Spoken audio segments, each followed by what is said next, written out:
শিক্ষার্থী বন্ধুরা, math journey YouTube চ্যানেলের পক্ষ থেকে সবাইকে স্বাগতম। আজকে আমরা ত্রিকোণমিতির সংযুক্ত যৌগিক কোণের ত্রিকোণমিতিক অনুপাত অধ্যায়ে টয়েস বি প্রশ্নমালা নিয়ে আলোচনা করব। টয়েস বির 1 নম্বর অঙ্কগুলো ইতিমধ্যে আলোচনা করা হয়ে গেছে। আজকে আমরা 2 অঙ্কগুলো আলোচনা করব। 2 অঙ্কগুলো কি বলছে, যদি এ এবং বি ধনাত্মক সূক্ষ্মকোণ হয়, ধনাত্মক সূক্ষ্মকোণ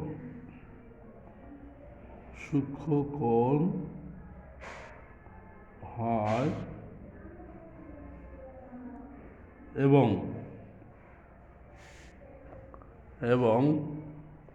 1 নম্বর অঙ্কে বলছে যে সাইন এ সমান লেখা যায় 3/5। তাহলে এখান থেকে আমরা কসের মান বের করতে পারি,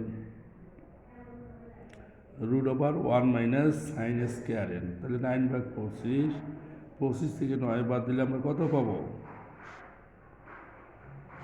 25। তাহলে রুট করলে আমরা পাবো 16 রুট করলে 4/5। আর একটা মান দেওয়া আছে cos b, cos b মান দেওয়া আছে 12/13।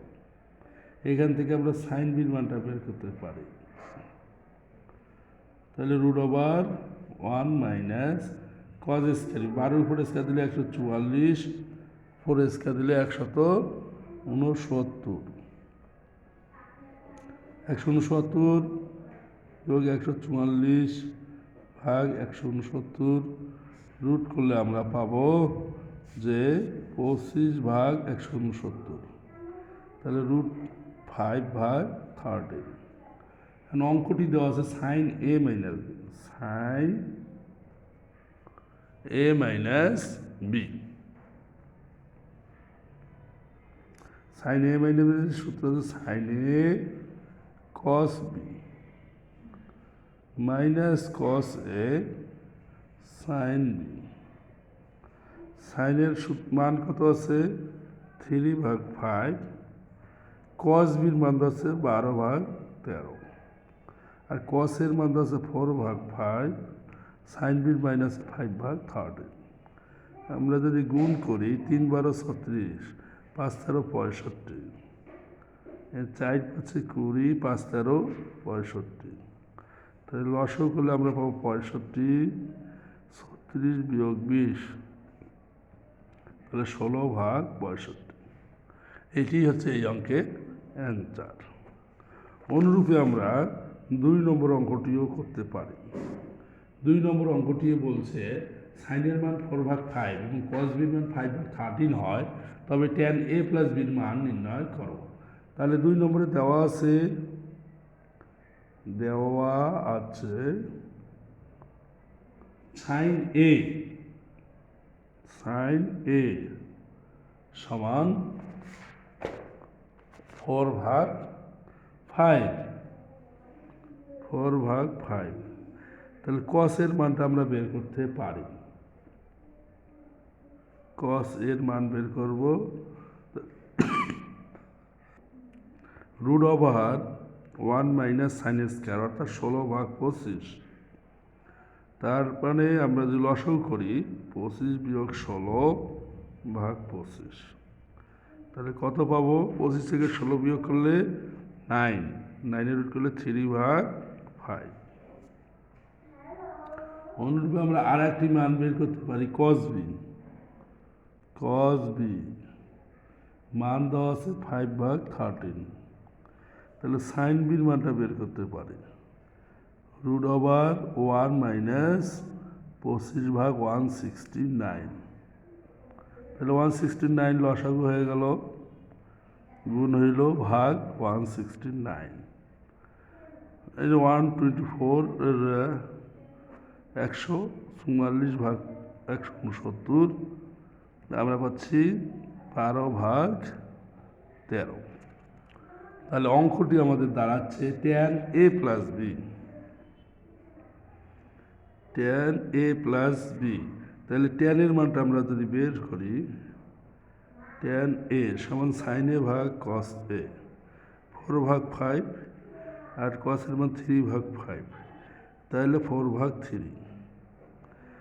আর tan বির মান যদি বের করি, সাইন বি ভাগ কস বি, সাইন বি 12/13, 5/13, তাহলে হচ্ছে 12/5।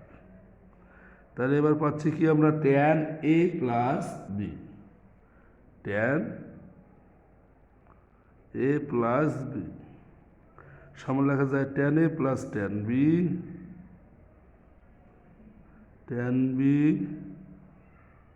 ভাগ 1 minus tan a, tan a tan b। আমরা এখন যদি মান বসাই দেই,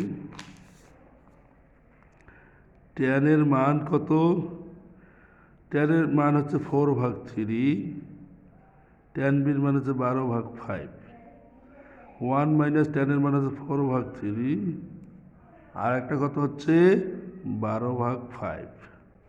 আমরা যদি এটা ক্যালকুলেশন করি, 3 × 5 = 15 আর 4 × 5 = 20, 3 × 12 = 36, আর এখানে হচ্ছে 1 মাইনাস 4 × 12 = 48, ভাগ 3 × 5 = 15। আমরা তাহলে পাচ্ছি 20 আর 36 যোগ করলে 56/15, নিচের 15 উপরে গেল, আর 15 বিয়োগ 48 করলে কত পাবো? 48 থেকে 15 মাইনাস করলে হয় -33। সেই বিষয়টি আমরা করতে পারি 56 বিয়োগ 15 অন 15/33 -33, 15 কেটে গেল, তাহলে -56/33। তাহলে আজ এ পর্যন্তই। সবাই অঙ্কটি বুঝতে পারছো আশা করি। সবাই ভালো থাকো, সুস্থ থাকো, খোদা হাফেজ।